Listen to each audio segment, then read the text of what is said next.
13. Brute Hennessy plodded westward through the Xanthi Desert, naked, wearing no Mars suit, his head bare to the thin, oxygen-poor Martian air. The two small moons shone in the star-spangled sky above the lone figure, casting fantastic shadows on the sands. But this was not the stupid, shambling Brute Hennessy of a few months past. He walked surely and proudly, and the light of intelligence shone in his eyes. He called himself now Dark Kensington. Dark's muscular body had not regained, quite, the firmness and tone it had had before he was shot down at Solus Lacus, but he had recovered greatly from the bloated flabbiness of a few days ago. Most of that had been water in his tissues, and resumption of normal physical activity had wrung it out in short order.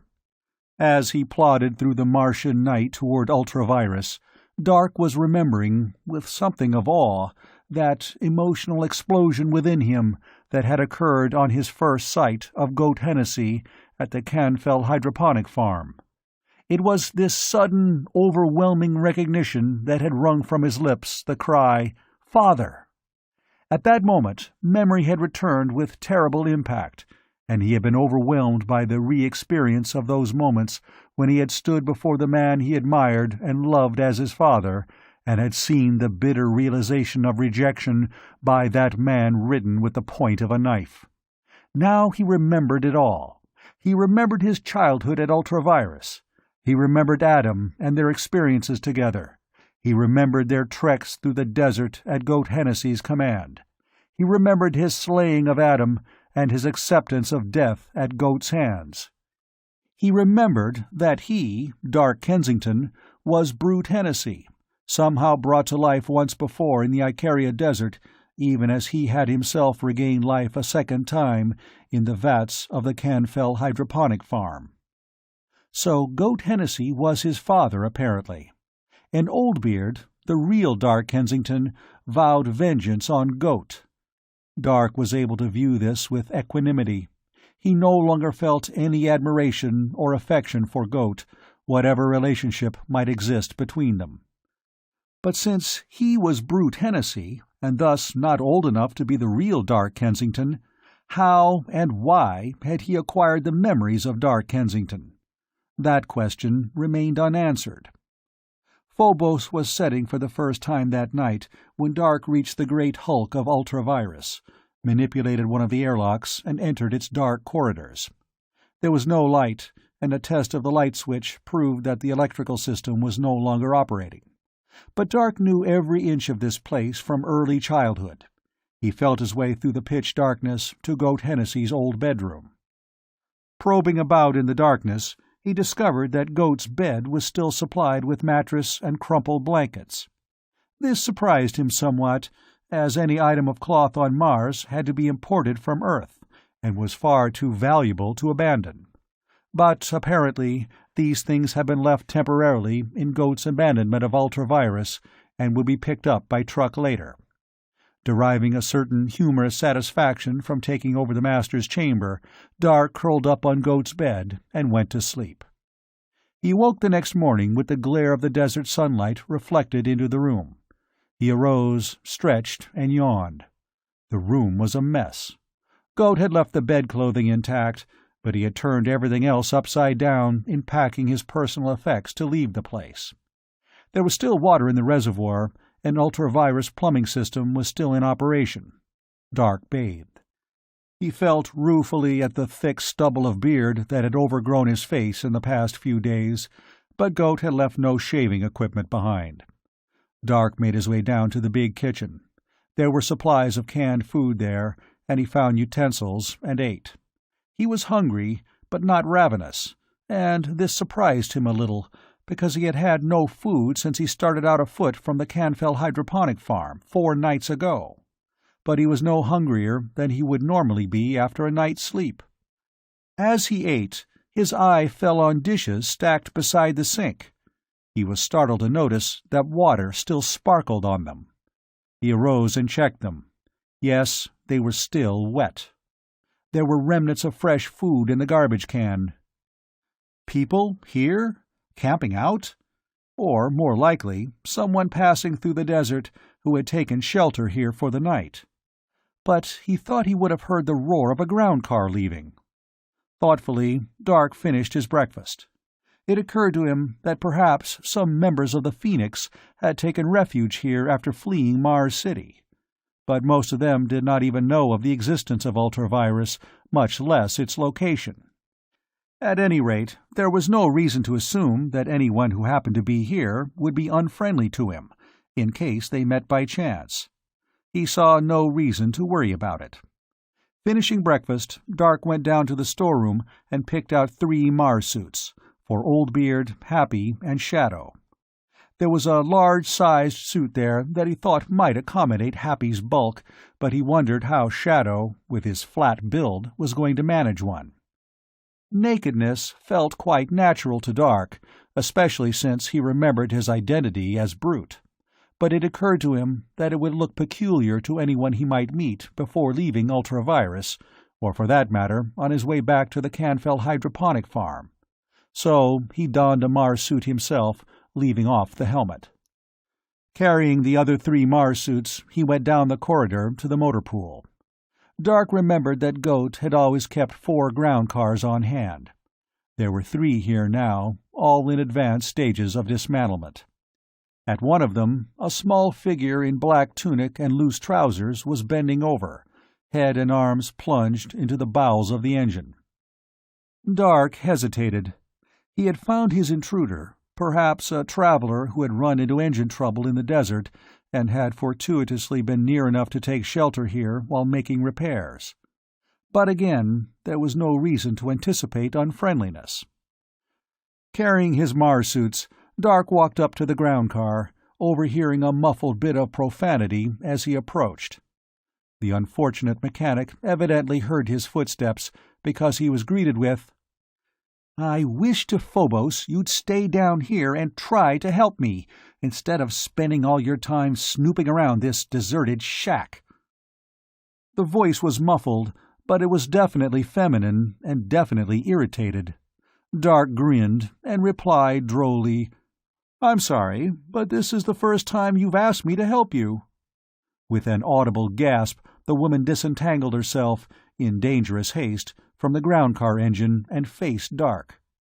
They stared at each other in mutual shocked recognition. There was Dark Kensington, bearded, his arms full of Mars suits, and there was Maya Kara Nome, sleeves rolled up, her lovely face streaked with grease.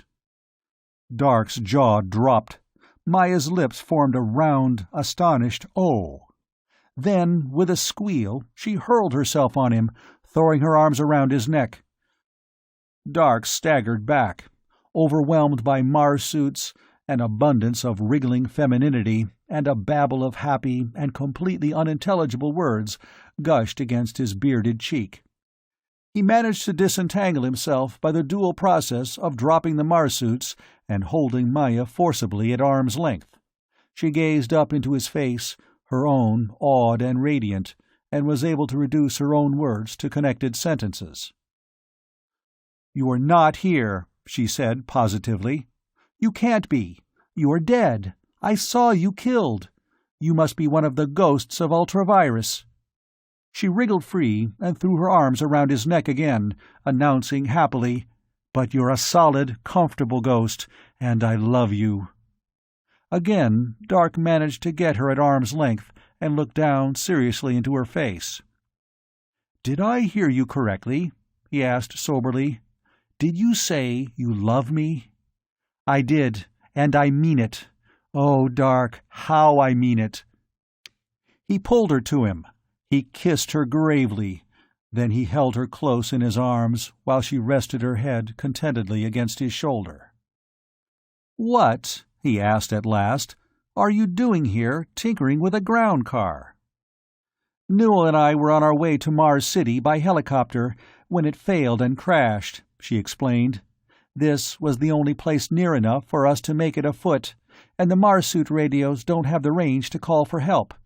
We've been here more than 2 weeks now, trying to repair these ground cars." She looked at the machine she had been working on and shook her head ruefully. "I don't think any of them can be fixed," she said.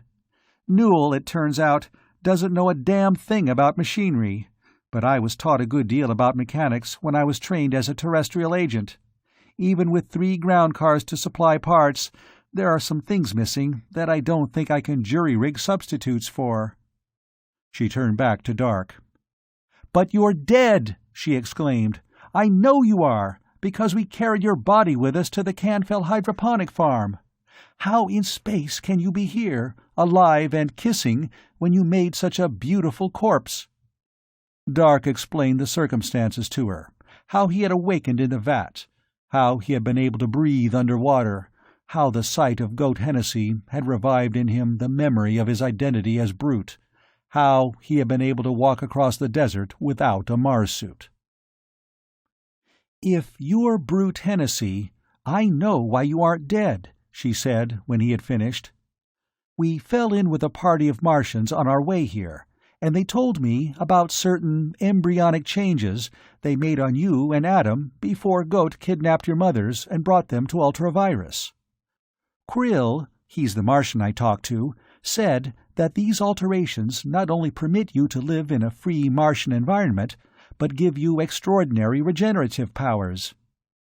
"They must be extraordinary, if they permit me to come to life again after being stabbed in the heart and having my belly burned out with a heat gun," observed Dark.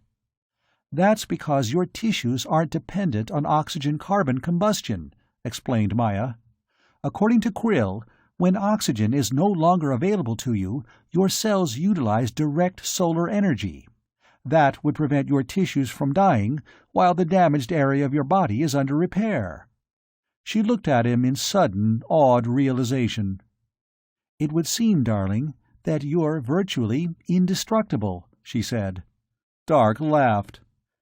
"Perhaps so," he said, "but I don't hanker to experiment along those lines any more than necessary.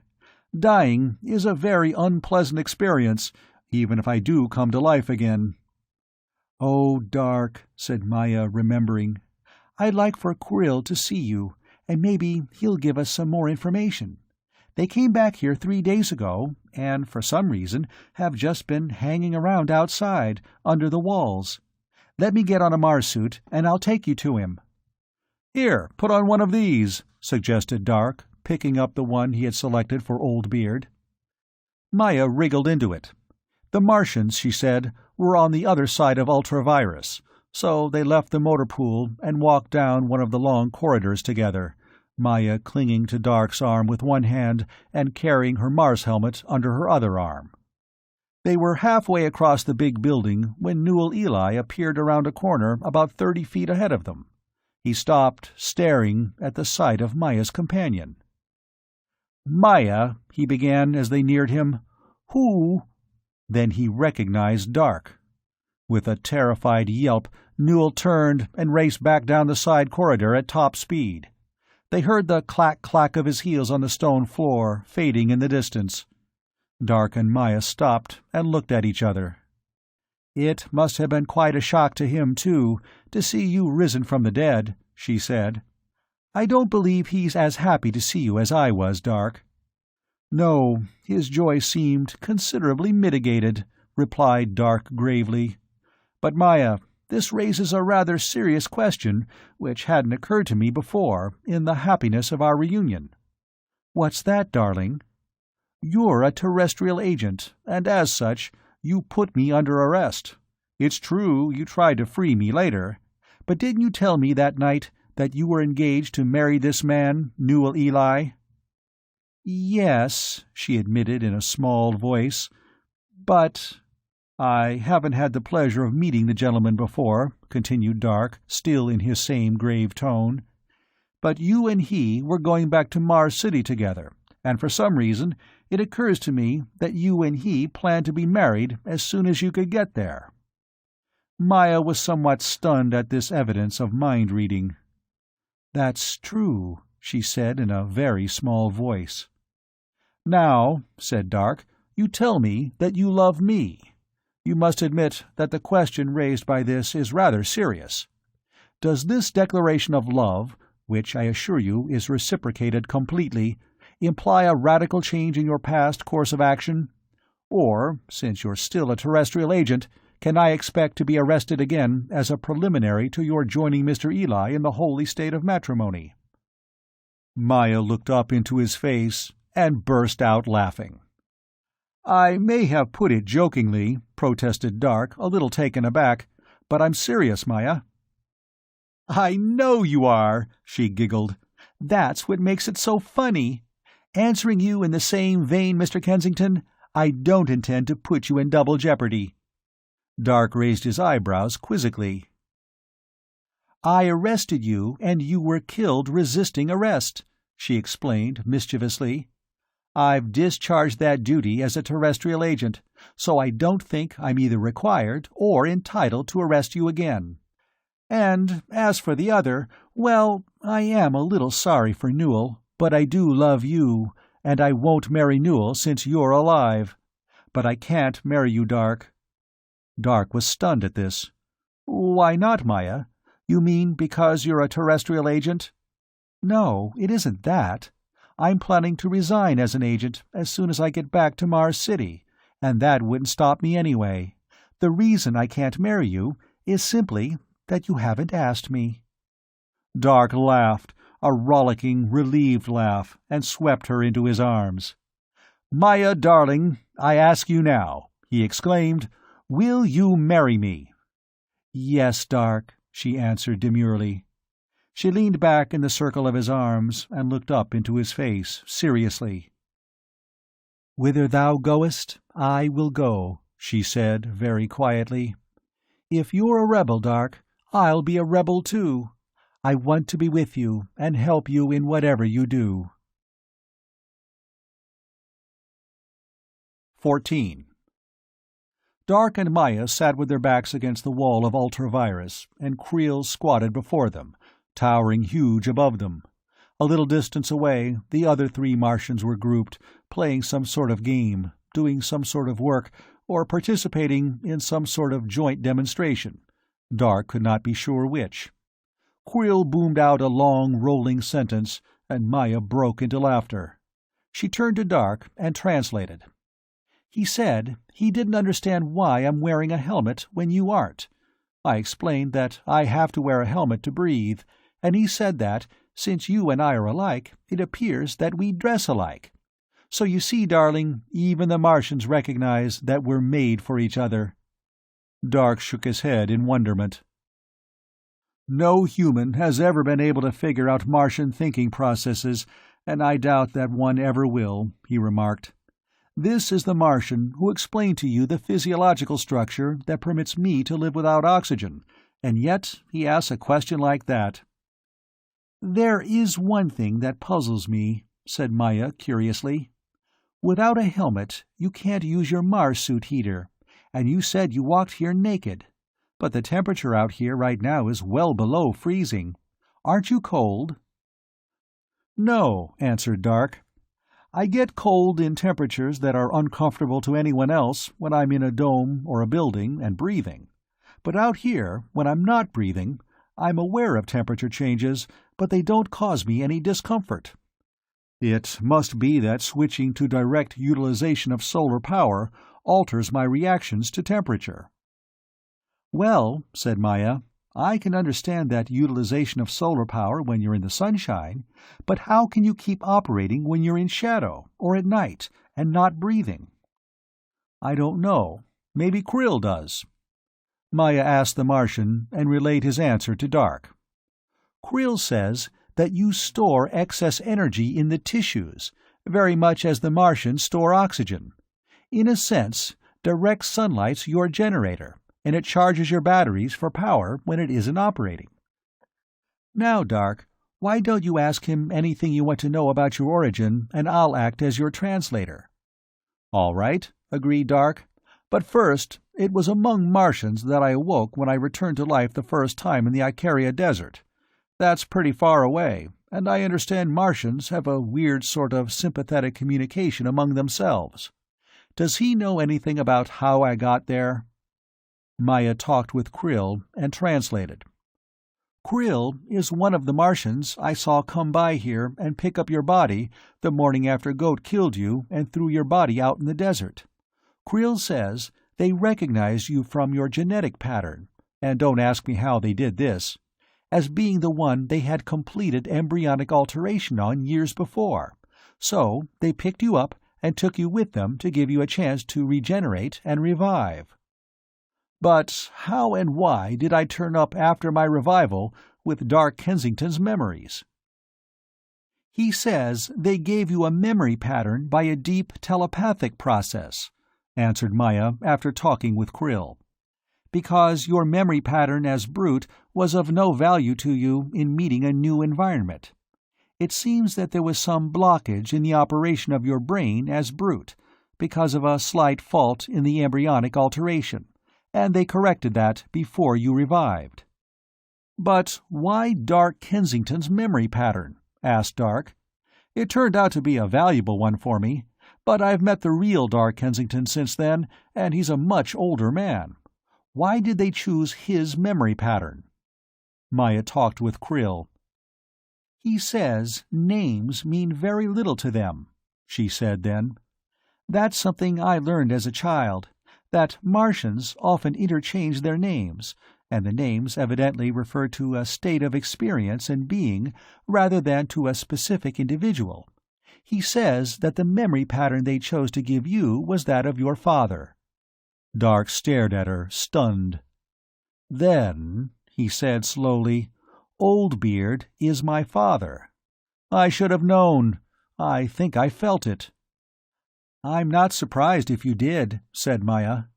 "From what Krill tells me, Dark, this prenatal alteration they performed on you gave you even more extensive powers than we realized. He says that you have extraordinary extrasensory ability, if you would only make an effort to use it." "Oh, I do I?" murmured Dark thoughtfully. He looked over at the other Martians, seated in a circle in the morning sunshine. They were taking turns tossing some small polygons, and evidently the object of whatever they were doing lay in the way the polygons fell. Dark felt a sudden surge of power in his brain. He concentrated it, he focused it, and one of the polygons rose slowly from the ground and drifted into the air above the Martians' heads. Dark could feel the strength that went out and raised the polygon, like an invisible extension of himself. Then he felt another force seize the polygon, and it was drawn back firmly and without hesitation to its former place. Dark turned his head back to look at Krill's huge eyes, and at once he was in mental contact with the Martian. Krill was laughing at him. There was no change of expression on Krill's face, but in his mind was the atmosphere of high humor. Krill's thoughts came to him without words, in no language, silently but clearly. "You have not practiced your power. Experience will be necessary before you can compete with the simplest effort of one of our race." Dark turned to Maya. "He's right," said Dark. "I do have extrasensory powers, but they'll need some development." "I know," said Maya. "The telepathic voltage in the atmosphere must be very high right now, because even I sensed your effort in lifting that object, and I understood Krill's communication to you." Maya and Dark took their leave of Krill and went back to Ultravirus. As they did so, Krill and the other Martians arose and began to drift away into the desert, as though they had had a mission in staying here which was now accomplished. "I hope you know something about mechanics," said Maya as they walked down the corridor together. "Because if you don't, it looks like we're stuck here for a while. At least I am, unless you can run one of those ground cars with psychokinetic power." "No, apparently I'm not that good at it yet," said Dark. "Maybe I could teleport in any parts you need." "No, wait. I just remembered something. Come with me." They turned off into a side corridor, found stairs, and climbed to the top floor of the building. There they followed another corridor until Dark stopped and opened a door. It was the door to a small airlock. Dark led Maya through it into a huge room. A helicopter stood in its center. "Goat did leave it here!" exclaimed Dark joyfully. I'd forgotten that he had this. He must have just packed the most necessary things when he left the place, planning to send trucks and a crew back and clean it out later at his leisure. Now, if this copter's only in good flying shape, we're set." He checked the machine over. Everything was in order. "How do we get it out of here?" asked Maya curiously, looking around the room. "That little airlock's too small for a copter to go through it." "The roof rolls back," said Dark. "Put on your helmet, and I'll show you." Maya donned her Mars helmet. Dark went to the wall and pulled a switch. Nothing happened. "I forgot," he said. "The electricity's off. Well, let's try something." Dark concentrated his mind intensely on the movable ceiling. For a moment there was resistance. Then, very slowly, it began to open. A crack appeared in its center, and the air of the room hissed out with the swish of a minor tempest. After that, it was easier. The crack widened swiftly, and the roof rolled back to the walls, leaving the room open to the heavens. "All we have to do now is to climb into it and go," said Dark with satisfaction. "You fill the fuel tanks, and I'll run down to the motor pool and pick up those other 2 Mars suits. One of them is for my friend Happy, who is very fat, and he couldn't wear either of the emergency suits in the copter." Maya uncoiled the hose from one of the fuel drums in the room and poked it into the copter's tank. Dark left the room, walked down the corridor, and descended the stairs. He made his way to the motor pool. Maya was wearing one of the 3 Mars suits he had brought down, but the other 2 were still lying on the floor. He picked them up and started back. He was walking down the first-floor corridor, carrying the Mars suits, when there crashed in on his mind a terrifying, silent scream. "Help!" Dark stopped, appalled. It took him a moment to realize that he was still standing in the corridor. It took him a moment to realize that he actually had heard nothing. The corridor stretched away ahead of him, dim and dusty. There was no movement in it, no sound. It was utterly silent. He stood there in a dim, dusty corridor, in waiting silence, holding 2 Mars suits under his arms. "Help!" It was a cry that shrieked in his mind, reverberated in his mind, touching nothing around him, touching not the silent corridor. "Maya!" Dark's mind went out to her, rode up on swift wings to the room above where she had waited for his return. He was there, in that room, and there was the helicopter. There was no Maya there. But there were figures in the copter, moving. He was in the copter, and there was Maya, struggling and writhing, as Newell Eli, in a furious concentration of savage energy, bound her into one of its seats with a length of rope.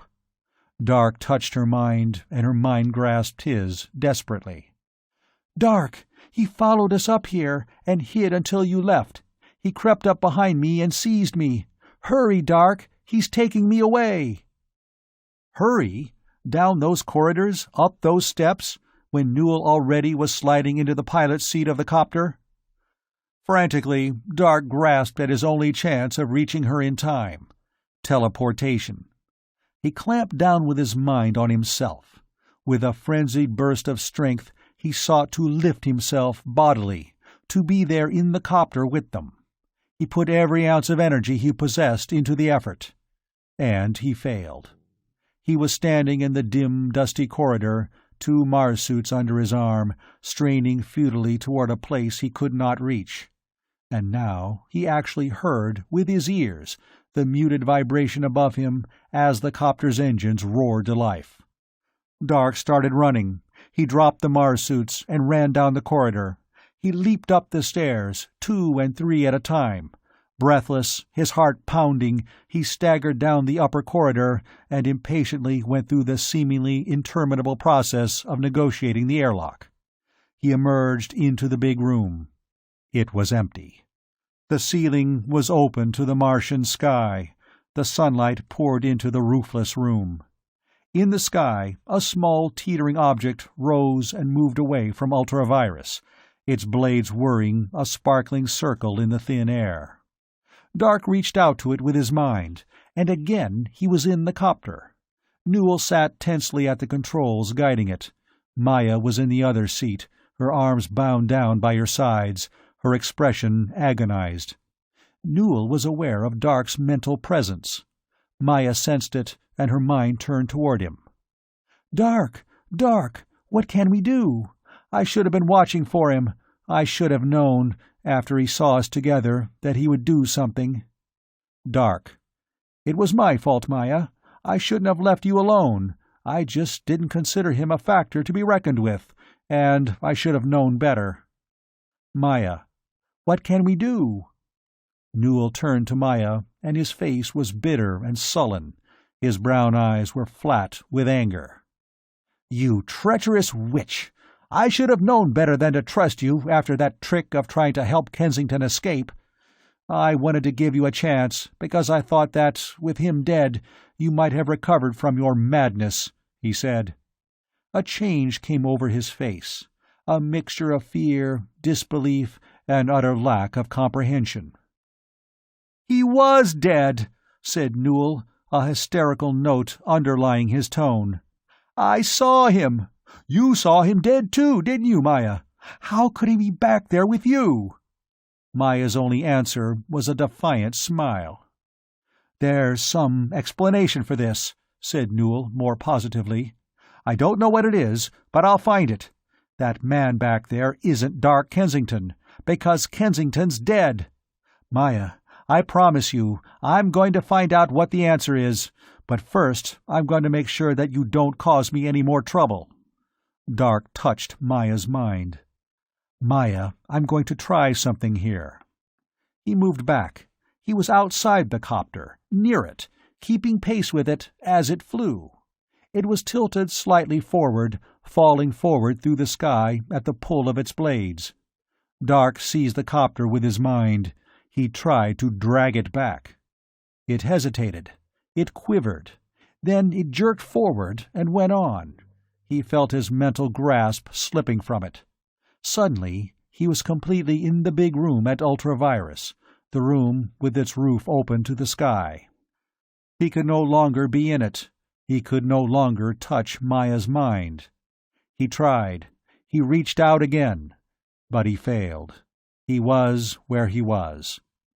He realized he was almost exhausted. The tremendous drain of his efforts on his energy told on him at last.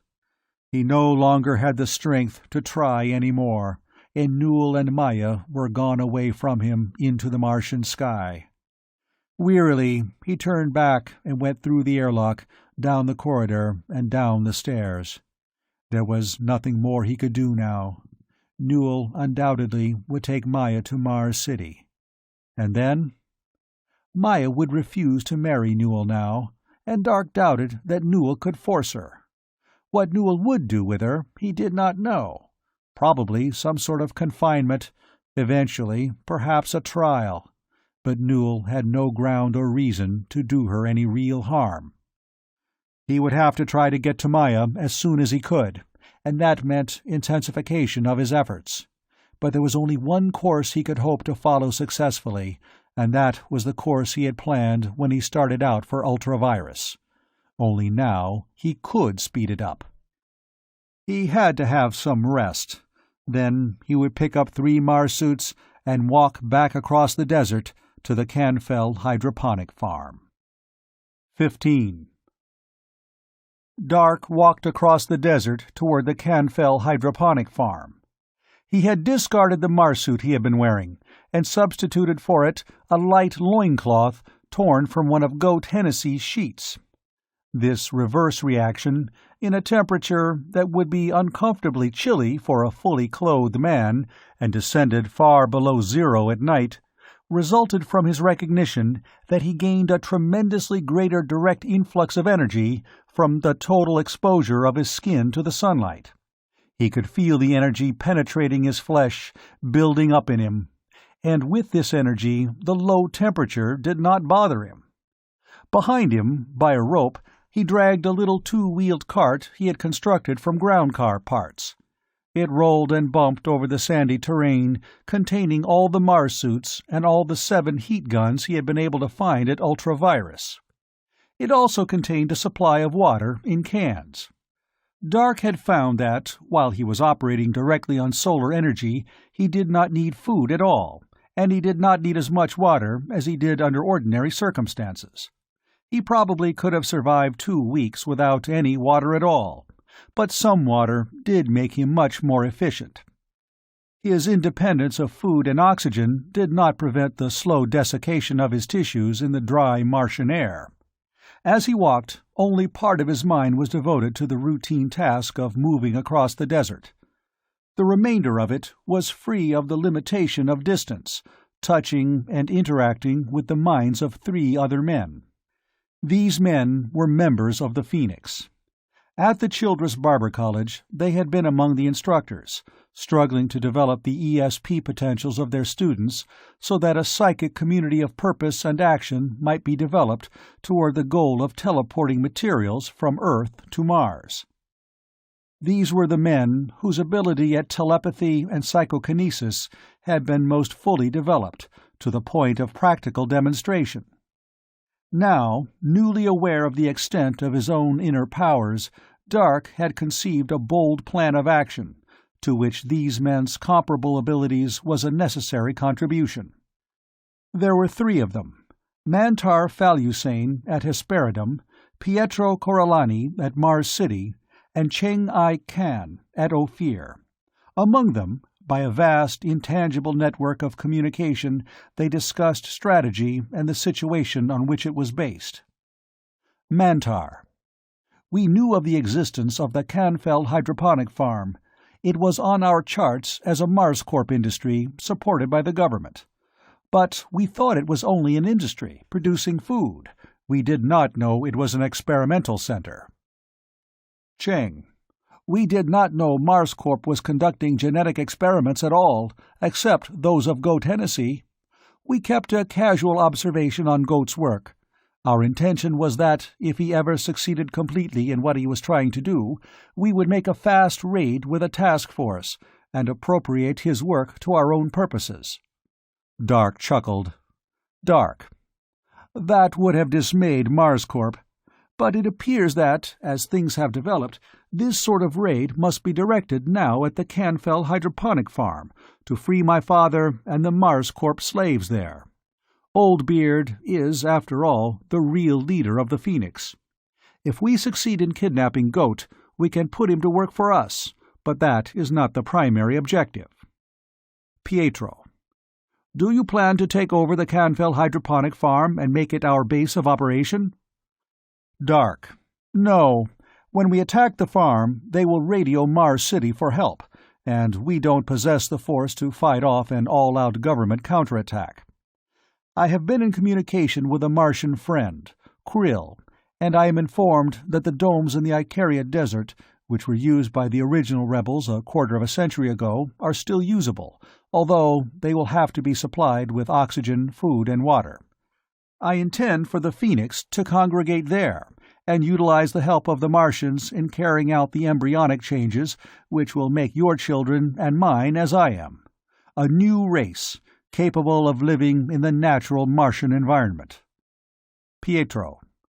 Will these characteristics of which you speak be inherited, or must the embryonic changes be made in each generation? Dark.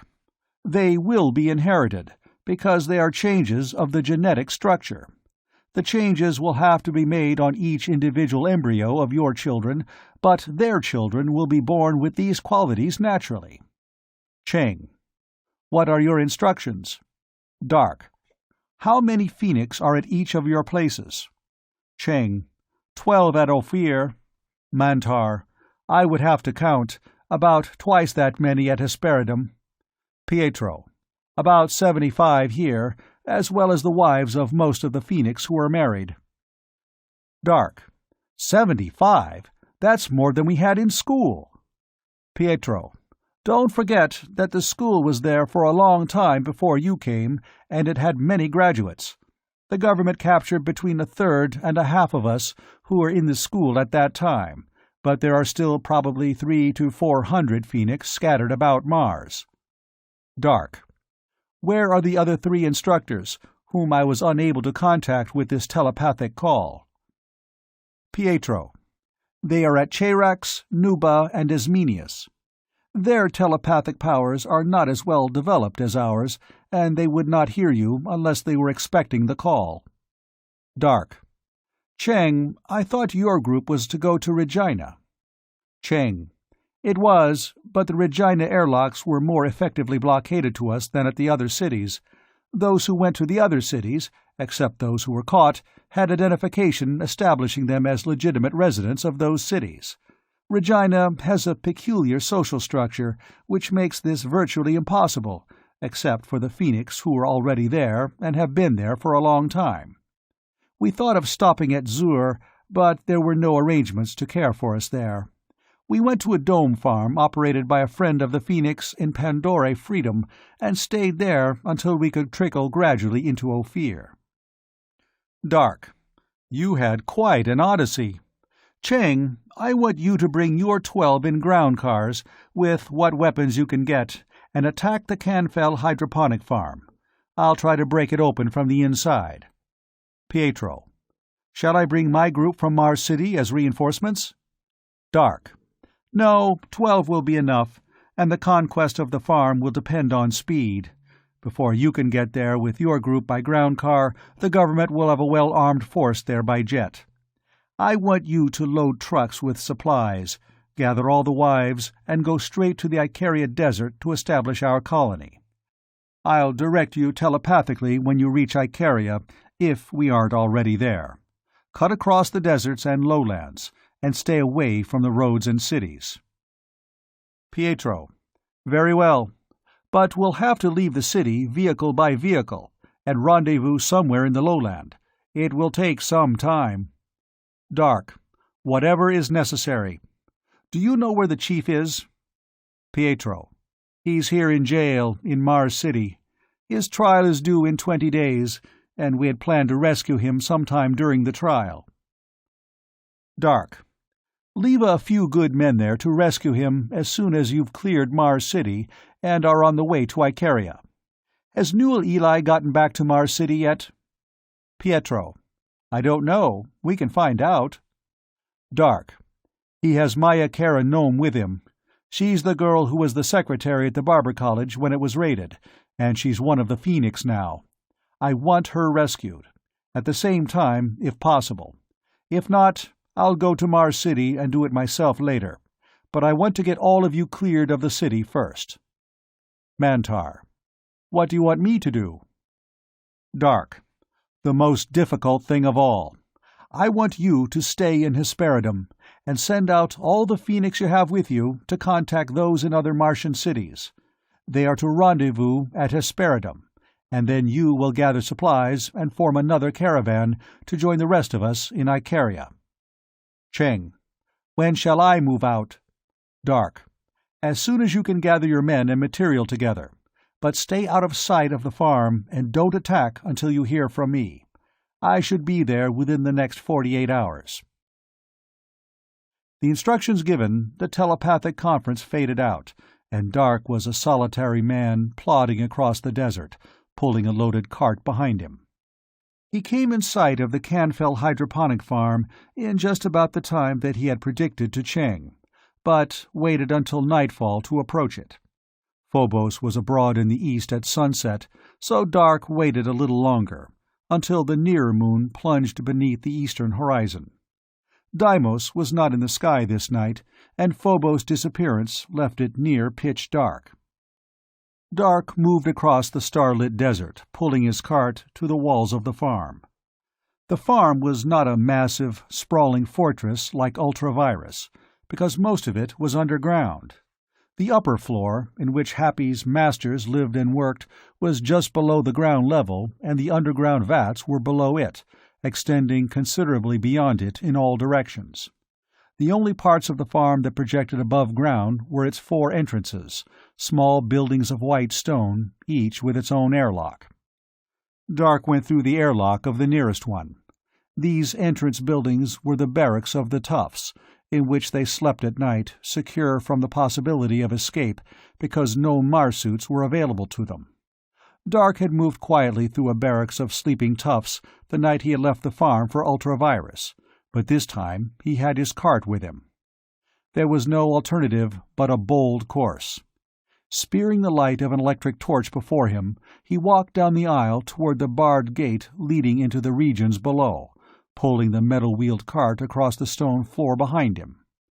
On all sides of him arose an angry growling and shouting, an upsurge from the many throats of the animal noises that were the tough's nearest approach to human language. Dark moved forward steadily, keeping a telepathic radar out to warn him of any impending attack. The very boldness of his action paid off. Its openness apparently convinced the toughs that this was merely another unusually noisy case of one of the masters returning to the farm at night, as Dark sensed had occurred often before. Dark was not molested. The barred gate had no controls on this side. Dark operated it psychokinetically.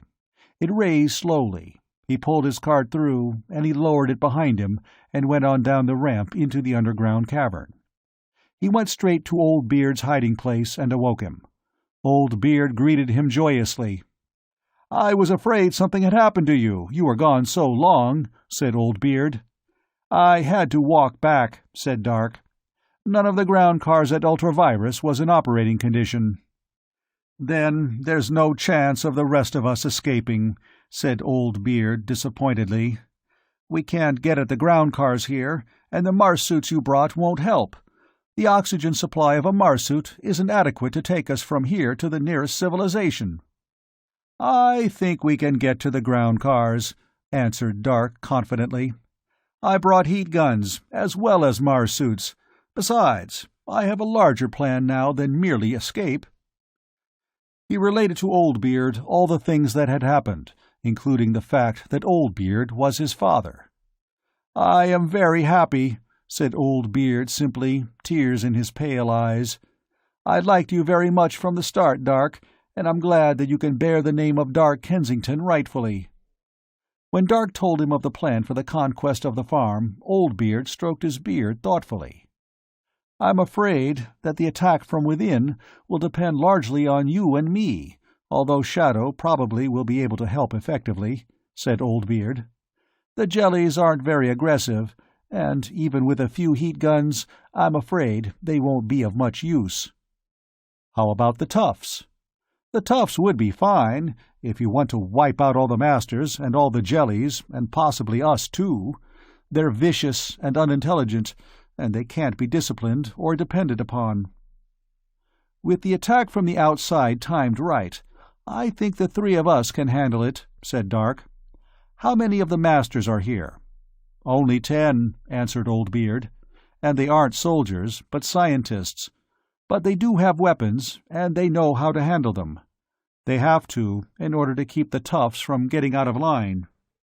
"Perhaps we can whip the jellies up to the point of causing a good deal of initial trouble and confusion, and then the three of us move in at the proper moment after the attack from outside is under way," said Dark. "We might even turn the toughs loose on them without weapons." Old Beard gave him a steady gaze from beneath his bushy eyebrows. "I don't think we want to use the toughs," he said slowly. "I said there are 10 masters, and that is correct, but they have a visitor who arrived by copter several days ago. A visitor and a prisoner." "A prisoner?"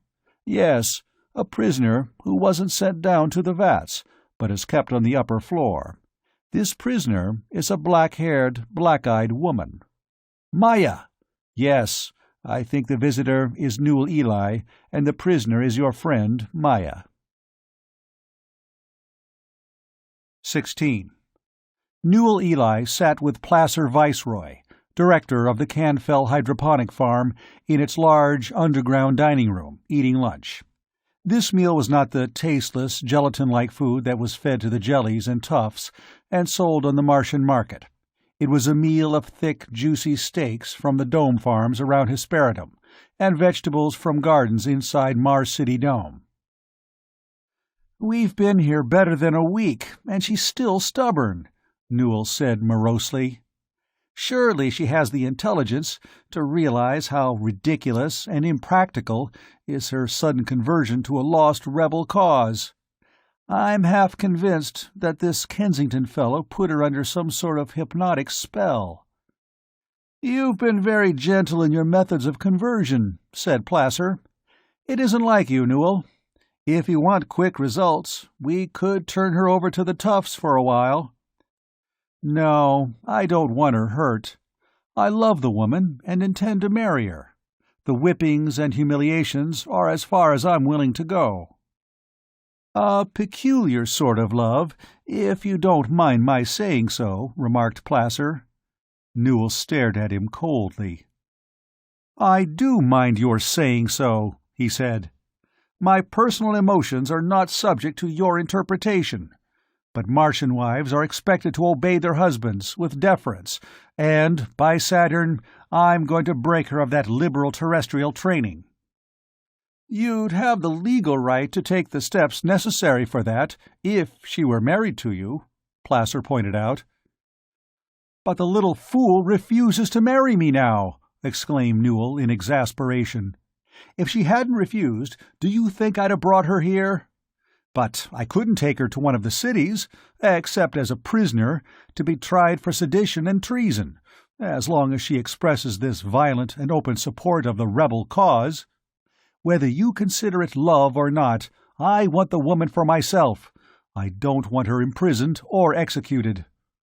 "Perhaps if she were presented with that alternative, she'd be more reasonable about it," murmured Placer. "Don't you think I've threatened her with it?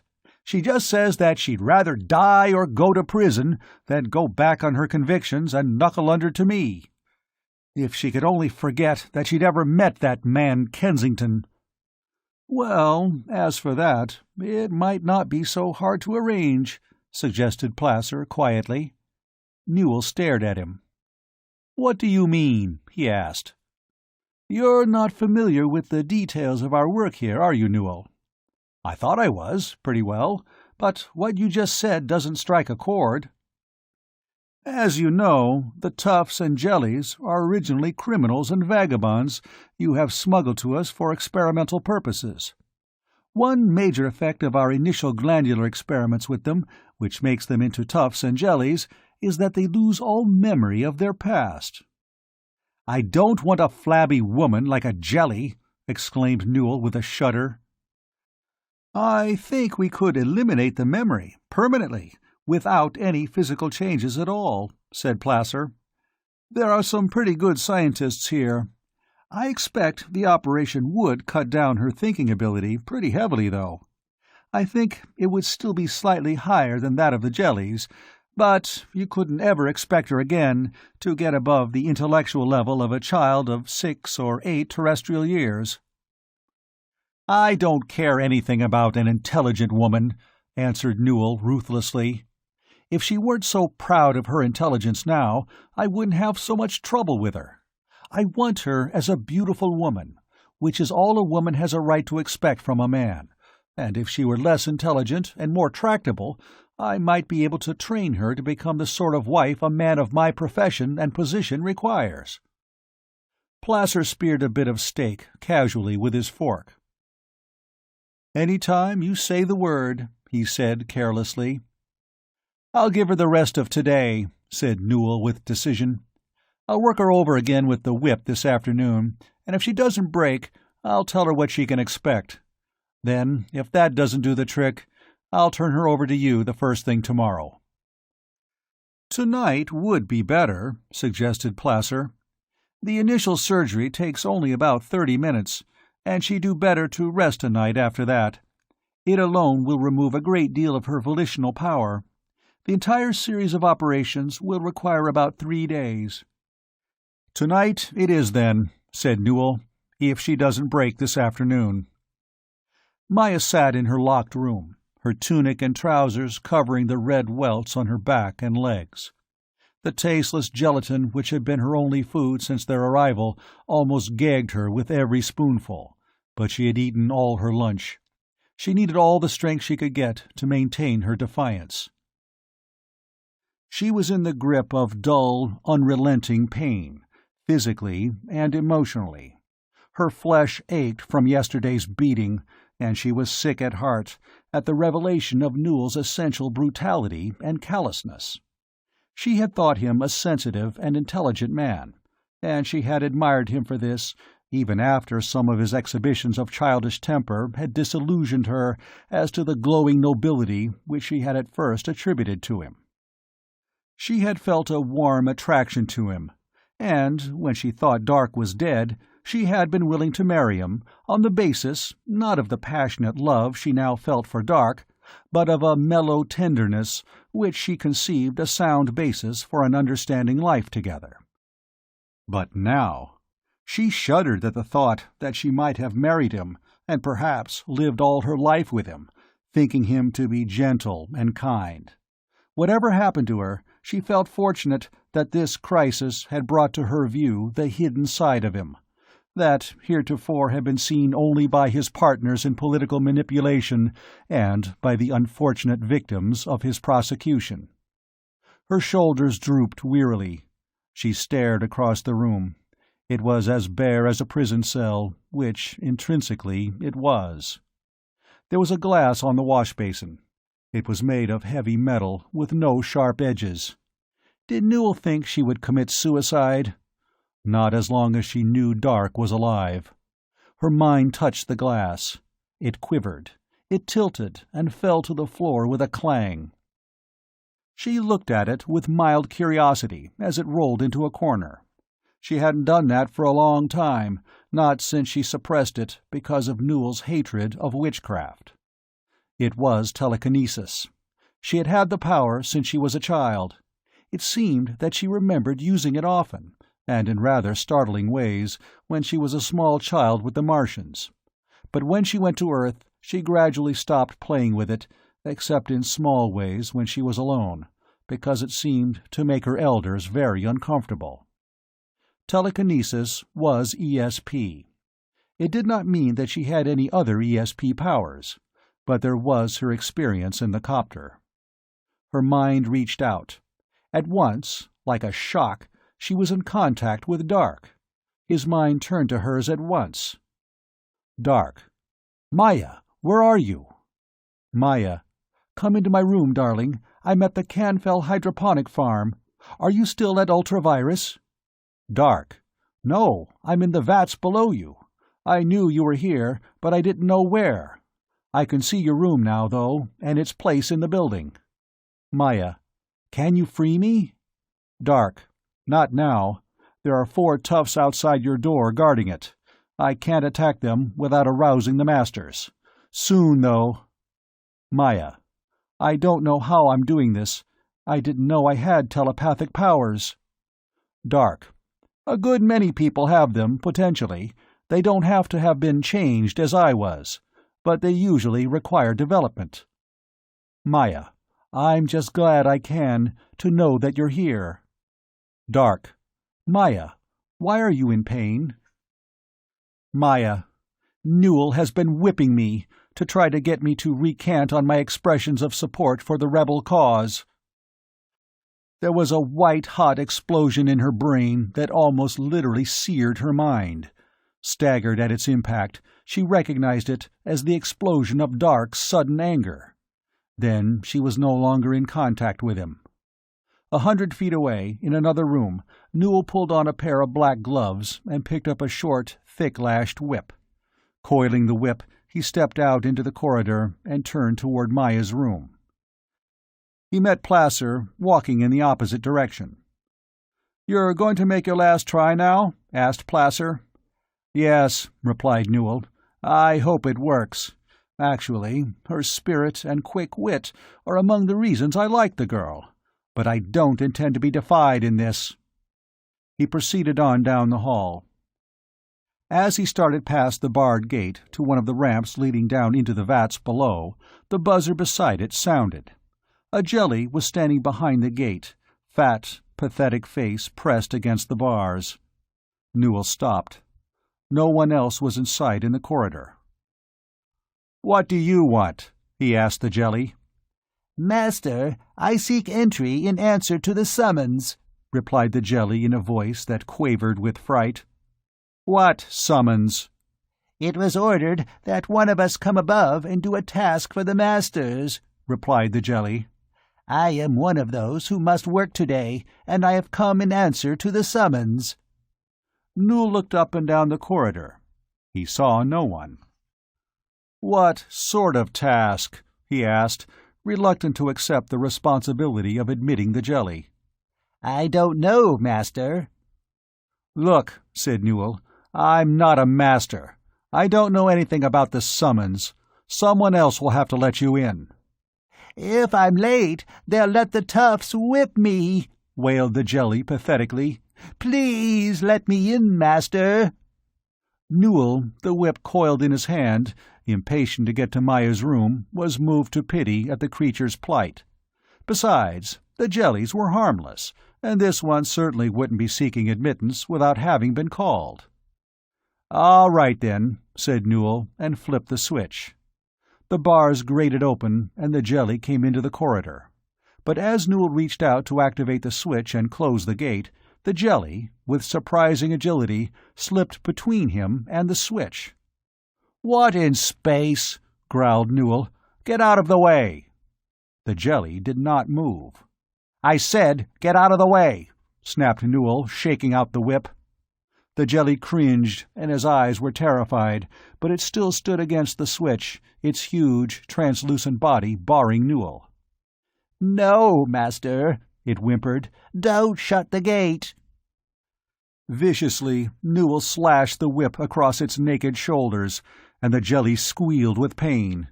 Newell raised the whip again. But then, through the open gate, there poured a solid mass of translucent flesh, a horde of naked jellies. Silently, they tumbled into the corridor, filling it from wall to wall, and others behind them pushed to enter as they paused. Wide-eyed, Newell stared at them for the briefest of moments. Then he dropped the whip and fled back up the hall, shouting at the top of his voice. The door at the end of the corridor opened as Newell neared it, and Placer appeared in it. He held up a restraining hand. "Don't make so much noise," he snapped. "There's a conference going on in there. What's the—" Voiceless now, Newell grasped Placer's arm and pointed, trembling, back down the corridor. "What in space?" demanded Placer irritably, peering at the mass of jellies pouring out of the gate and beginning to move hesitantly along the corridor in both directions. "Jellies!" croaked Newell. "The jellies are loose! They're attacking us!" "Soft hunks of blubber," said Placer contemptuously. "They can't hurt anybody. I wonder what idiot left that gate open." "I did," admitted Newell. "I mean, one of them wanted in, and I let him in, and then he backed up against the switch so I couldn't close it, until the others came in." "I don't know what sort of harebrained idea has gotten into their feeble minds," said Placer, "but I can take care of it in short order." He stepped back into the room, and Newell heard him apologizing to the others for the disturbance. Then Placer reappeared, 2 whips in his hand, and closed the door behind him. He handed one of the whips to Newell. "They're a lot more tractable than that woman of yours," said Placer. "Let's go." Placer moved down the corridor toward the slowly advancing jellies, and Newell followed reluctantly, at a respectable distance. "Get back below!" shouted Placer at the jellies as he neared them. "You know better than to come up here without permission." They stopped and milled as he approached them relentlessly, those in front trying to hold back and those behind them pushing them on. Placer moved straight up to them and began slashing right and left with his whip. There was a sudden surge forward of the jellies, and Placer was engulfed. He vanished in a mass of seething, translucent flesh. Newell stopped, appalled, and began to edge backward. There was a flurry of movement in the forefront of the jellies, and Placer burst out of the group, his hair awry, his clothing torn, his whip gone. He staggered toward Newell at a half-run. "Get back to the room!" cried Placer. "I don't know what stirred them up, but they can't be frightened back with whips." The 2 men ran back down the corridor and burst through the door, startling a conference group of 5 of the other masters. "Heat guns!" snapped Placer. "Something stirred the jellies up, and they're up here causing trouble. I'll turn the toughs loose on them." While two of the others hurried out another door for weapons and a third bolted the door through which the two men had just come, Placer picked up a microphone and switched on the amplifier system that covered every area of all levels of the Canfell hydroponic farm. Into the microphone he gave an animal call, a cry that started out on a low crooning note and rose in volume and intensity until it hurt the ears. He repeated this 3 times. Then he set the microphone down and turned back to his colleagues, an expression of satisfaction on his face. "That releases the toughs," he said. "Every tough in the place is free to maim or kill any jelly he sees, without fear of restraint or punishment. That should bring them to heel pretty quickly." 17. Behind the locked door of the conference room, one of the masters passed out heat guns to Newell, Placer, and the other 4. "If we use these on them at half intensity, I think we can calm them down without killing any of them," said Placer. "We'll probably have more trouble beating down the toughs and keeping them from killing all the jellies than we will subduing the jellies in the first place." "I hope we warned the 3 at the other end of the hall in time," said one of the others. "There hasn't been any word from them." Placer flicked a switch on the intercom system. "Touchstone, are you men safe?" he asked. "Yes, sir," replied a voice on the other end. "We locked ourselves in, because there aren't any heat guns we can get to from here. The jellies haven't gotten this far down yet. They seem to be cowed by the toughs at the door to Miss Cara Nome's room, and the toughs are strutting around, getting themselves in the mood for an attack. We've been watching them through the window." "Good," said Placer. "Between the toughs at that end and our heat guns at this end, we ought to be able to force them back below without much trouble. Are we ready to move out?" A different voice came in over the intercom, the voice of the 10th Master, who was on duty in the farm's control room. "Placer, the screens show 3 ground cars moving up from the south," he said. "I've tried to contact them by radio, but they don't answer." "We haven't been notified to expect any government visitors," said Placer. "It may be a convoy of travelers off course in the desert, or it could be a wandering party of escaped rebels. Warn them away." "Yes, sir." Touchstone's voice came in from the other end of the hall. "The toughs are attacking, Placer. Space, it's awful. Those poor jellies can't stand up to the toughs." Suddenly his voice changed and became shrill with excitement. "Placer, one of those jellies has a heat gun! 2 of the toughs were just burned down, and the others are falling back down the hall. The jellies are coming on, and I can see the gun in the hand of one of them." "Great space," muttered Placer. "All right, Touchstone, hold tight and keep that door locked. We'll get to you." He turned to the others. "We've got to move out now," he said. "Use full intensity and shoot to kill. We'll have to burn our way through those jellies and get to the other end of the hall." Leaving one of the masters at the intercom in the control room, the other 6 went out into the corridor, heat guns ready. The foremost jellies had advanced almost to the door, and now that they had spread out along the corridor, they were not packed so closely together. The 6 men advanced steadily, leveling their guns. They fired intense, almost invisible beams stabbing into the group of jellies. The jellies shrieked in pain. Several of them collapsed to the floor with smoking flesh. The others turned in panic and began to crowd back down the corridor, the beams stabbing at them and picking them off one by one. Then, from amid the jellies, a beam struck forth, and one of the masters went down, his face burned away. Placer burned down the jelly holding the heat gun, and the 5 survivors moved grimly on.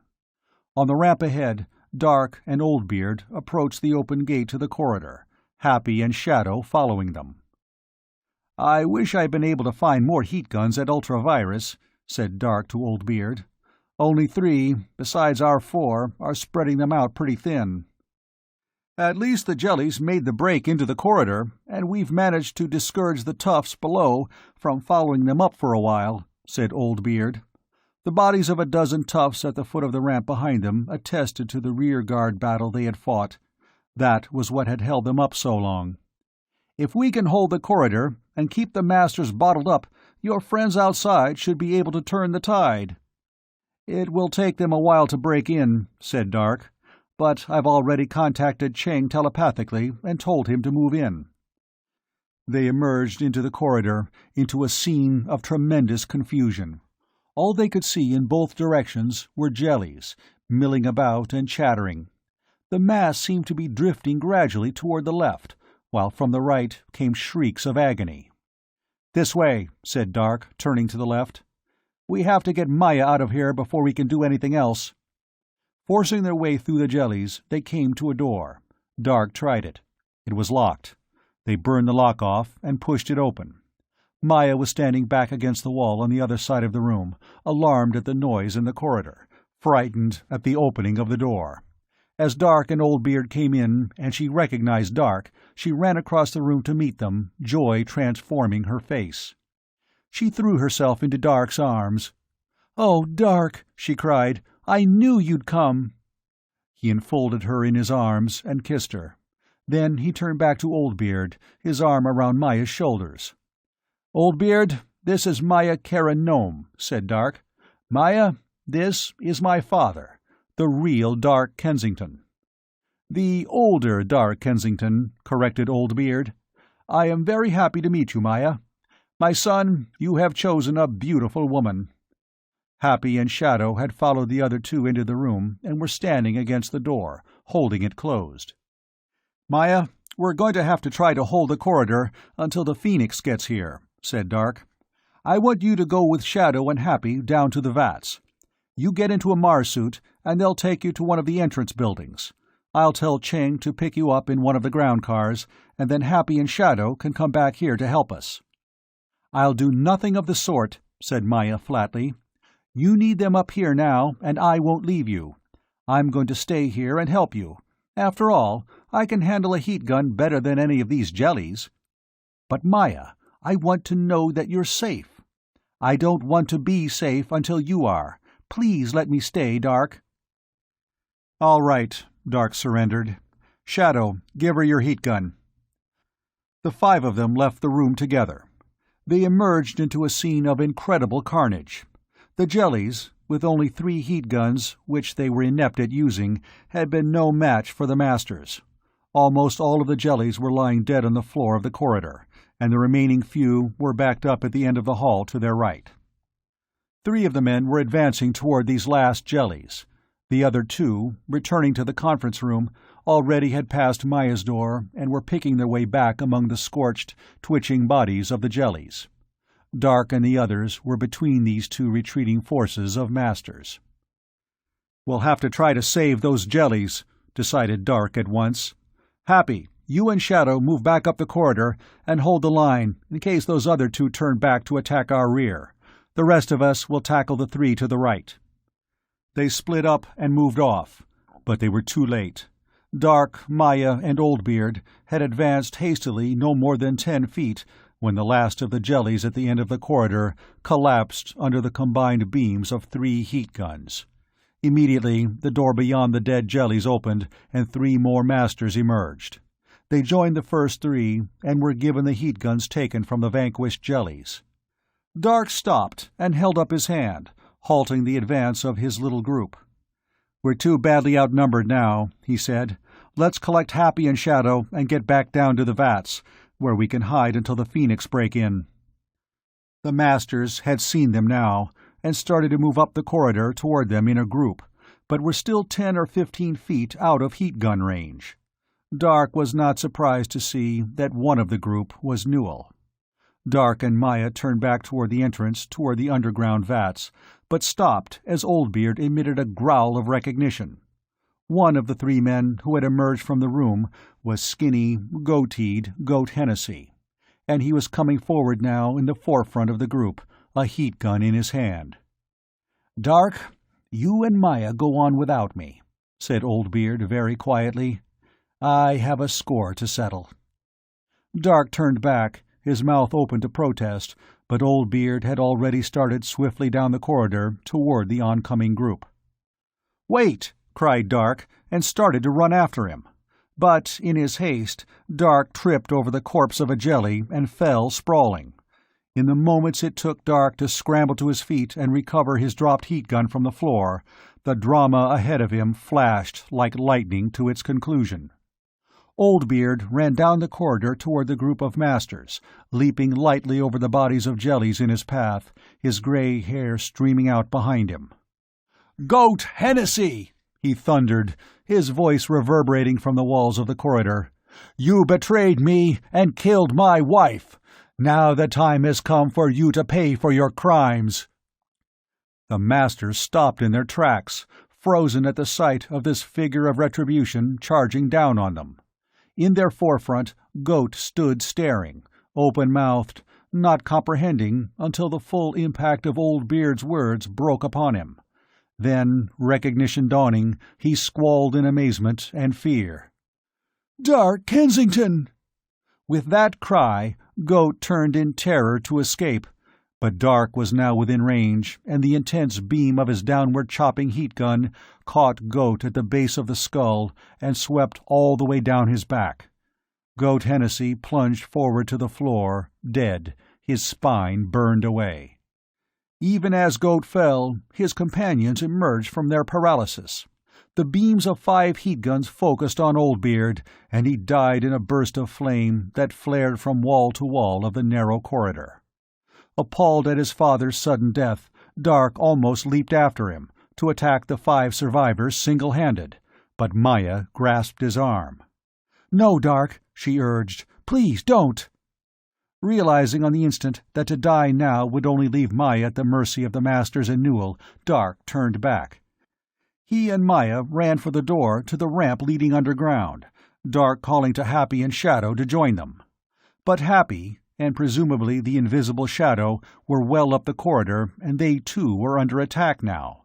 The 2 masters who had been heading for the conference room had turned back, and were now in range of Happy, their heat guns blasting. Happy had remained true to Dark's charge to hold the line against any attack from the rear. Frightened but staunch, he was standing his ground, waving his own heat beam at the approaching pair of masters. But Happy was too unfamiliar with the weapon and too nervous to hit either of his targets. The beams of both masters found him at the same time, and, with a woeful shriek that was cut off in a choking gurgle, the unfortunate jelly collapsed to a smoking heap on the floor, quivered once, and lay still. Apparently, from out of nowhere, the unarmed Shadow descended like a thunderbolt on one of Happy's killers. The surprised master went sprawling, his heat gun flying from his hand. Shadow might have vanquished the other too, except that this startled individual, waving his heat beam wildly in an attempt to catch the elusive, vanishing and reappearing figure, scored a lucky hit. There was a tremendous flare of flame, and the extraordinary form of Shadow appeared for the last time, a charred, flat body lying on the floor of the corridor, like the Shadow for which he had been named. The whole tragedy ran its course in less than a minute. In that time, Dark and Maya reached the entrance to the ramp, ducked into it, and ran down the incline to the sheltering dimness of the labyrinthine vats. 18. Moments later, the 2 groups of masters converged at the gate, 2 from one direction and 5 from the other. "After them," commanded Placer. "But stay together. We have to try to hunt them down in the vats, and maybe the toughs can help us, but we don't want to get separated so they can pick us off one by one." "Wait, Placer, there's something you ought to know," said one of the 2 masters, who had come from the direction of the conference room. "Grady called out a few minutes ago to tell us he had word from Vidanati in the control room. Those ground cars that were hanging around had attacked one of the entrance buildings." "Space!" growled Placer. "There must be a conspiracy involved here somewhere. We better stay up here, then." He pulled the lever beside the gate to the ramp, and it rumbled down and crashed into place. "At least those 2 are trapped below," he said with satisfaction. "We can hunt them down at our leisure when we've repelled this attack from outside. If we can take them alive, I'm of a mind to make them pay well for their responsibility in our losing all our experimental jellies." The 7 of them went on to the conference room, picking their way among the bodies of the jellies. Placer took over the intercom from Grady. "Vidonati, this is Placer," he said. "What's the situation?" "The ground cars attacked the south building," replied Vidonati. "They moved in and concentrated all 3 car beams on the airlock and burned it through. I counted 9 men in Mars suits who left the ground cars and went into the building. Of course, as soon as they started blasting the airlocks, I closed the emergency barrier to block off the downward ramp." "Obviously, since we still have air in the place," commented Placer dryly. "You'd better call Mars City and get them to send help." "I've already done that," said Vidonati. "A jet squadron's on its way." "Good," said Placer. "They can be here in about 5 hours, and it will take those rebels, or whoever they are, 2 or 3 times that long to burn through one of the emergency barriers, even if they blast an opening and bring their ground cars into the building to bring the ground cars' big guns on it." "Should I stick out here, or seal all the barriers and come below?" asked Vidonati. The control room was in the north building. "Stay up there so you can report on what they're doing, unless they start to move toward that building," instructed Placer. "If they do, seal the other emergency barriers at once and come below. We can switch to the emergency radio down here to keep in touch with the task force from Mars City, and just wait it out underground until they clean up these rebels." "Good enough," agreed Vidonati. "I won't take any chances." In the vats below, Dark and Maya made their way to Oldbeard's hideout, their heat guns ready, keeping a sharp lookout for toughs. They reached it without incident.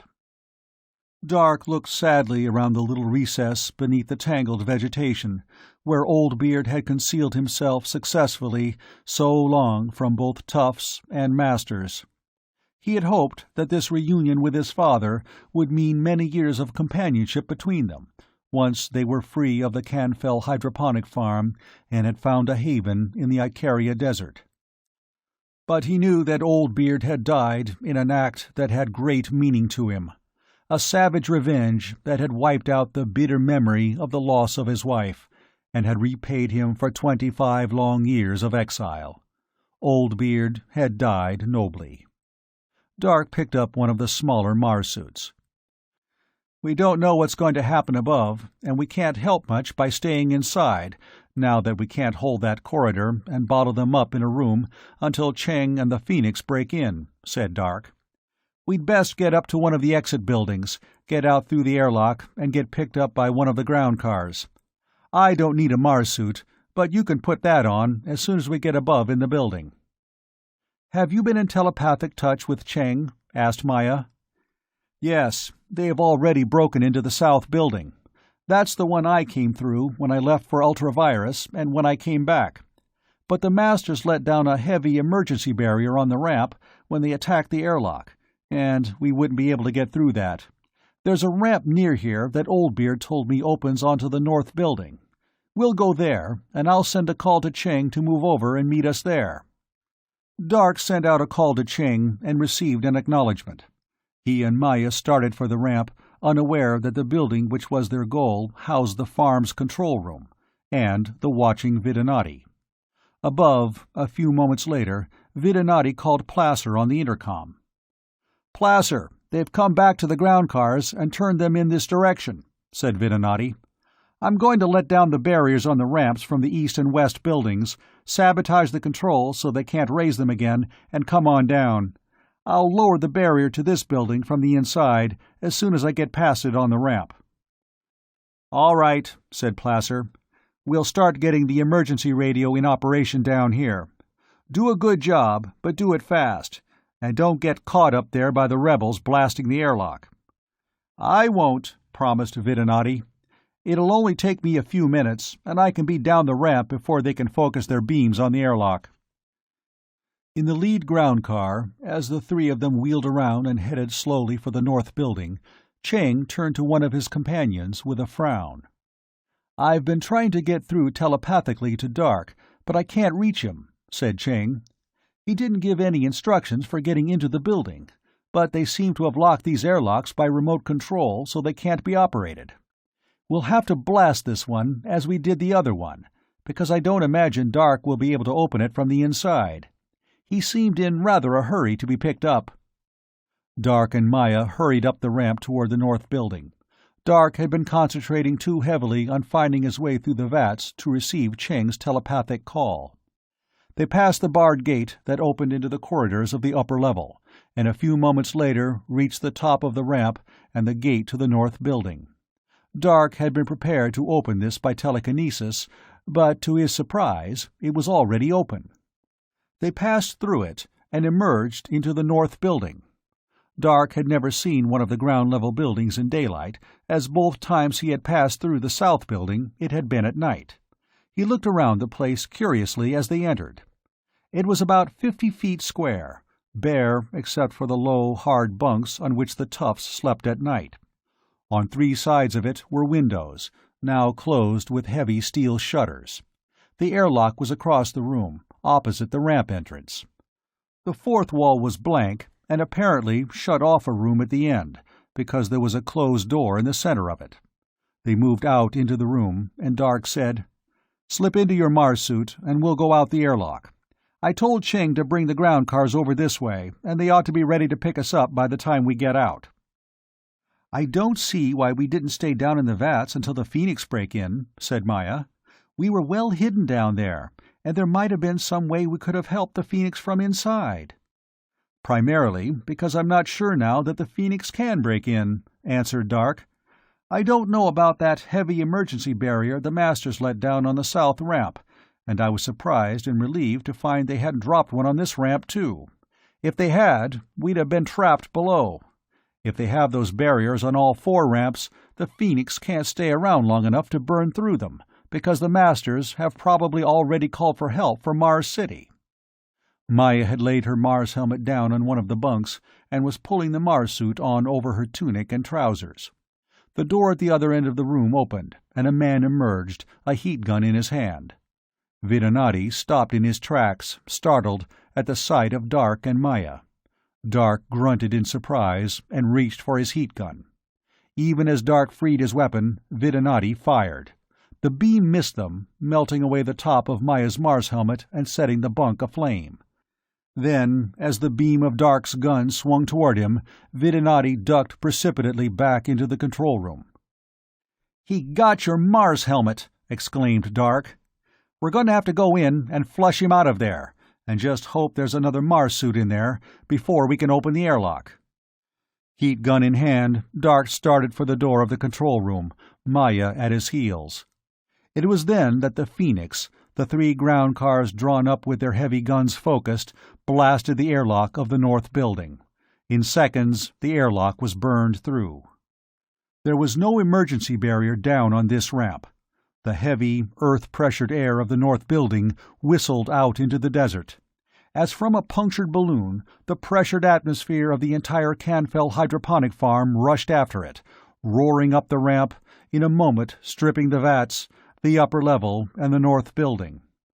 Caught in the tornadic blast, Dark could only cling to a bolted-down cot with one hand and hold on to Maya around the waist with the other. As the pressure dropped precipitately and oxygen no longer touched his lungs, he could actually feel his alternate metabolism shifting into gear. He could feel his breathing stop and the glow of solar energy begin to spread through his body. As the wind faded and died, Dark released Maya and rose exultantly to his feet. Down below, he knew, Newell and the Masters were gasping out their lives in the thin air, like beached fish. Their recent attacker, Vidinati, lay half out the door of the control room, his hands clutching convulsively at the floor. "That's not the way I'd planned it, but it's just as good," Dark exclaimed. "We've taken the farm." Then he remembered. Maya had no Mars helmet. Appalled, struck to the heart, he turned in his tracks. Maya was standing behind him, calmly trying to rearrange her raven hair, tangled by the raging rush of wind. "What's the matter?" she asked quietly, becoming aware of Dark's intent gaze. "Maya, you don't have a helmet on. Are you breathing?" She was silent for a moment, apparently examining herself. "Why, no, I don't believe I am," she replied, just as calmly. "How can you? Wait a minute." Dark sent his mind into the invisible. His probing thoughts fled over desert and lowland, seeking. They found the Martian, Krill, and he recognized that Krill responded immediately. "Krill, how is it that Maya is able to live in the Martian atmosphere without breathing?" asked Dark telepathically. "She is as you," replied Krill. "When she was a child, living among the Martians, we altered her physiological and genetic structure so that she, also, is able to utilize solar energy and exist without oxygen." "Why didn't you tell me this before, at Ultravirus?" demanded Dark. "You did not ask," replied Krill, and the mental contact faded out. Dark turned to Maya, his face alight. "Darling," he said, "our children will need no embryonic alterations. They will be born as we are, able to live under Martian conditions, and never again will either of us ever have to wear a Mars suit." He felt the questing touch of Cheng's mind. "Cheng. Are you there, Dark? Dark. Here? Cheng. Are you all right? Dark. We're both fine. We're coming out. Then we'll take off at once for the Icaria Desert, before the Mars City Task Force gets here." He and Maya walked hand in hand through the blasted airlock. The 3 ground cars were there, waiting. The two of them stood for a moment, before getting aboard the ground cars and looking out together across the red desert toward the sinking sun. Death? Desolation? No, not for them. This was life, and free, bleak beauty for them and their children. The future of Mars was theirs. The end of Rebels of the Red Planet